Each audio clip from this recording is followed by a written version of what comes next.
Hi, in this tutorial I'm going to show you two methods to fix problem with application that appears on taskbar but doesn't open. If you want to fix this problem, I recommend you first use this one method. First, we need to click right mouse button on the taskbar and we need to turn off lock the taskbar option. So I click here. So now how you see this option is unchecked. It led us to change position of the taskbar. So we can change it to the left side, we can change it to the upper side, and we can change it to the downside again.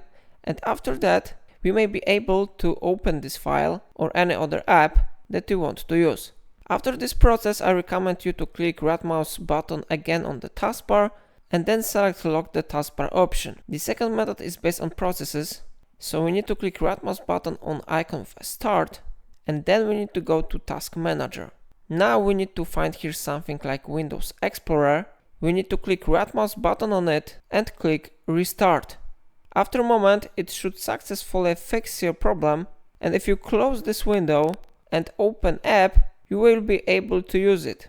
And of course you can easily maximize this window. So it's all for today. If I helped you to fix the problem, remember to like this tutorial and subscribe my channel, and don't forget to support me and buy me coffee from link in description.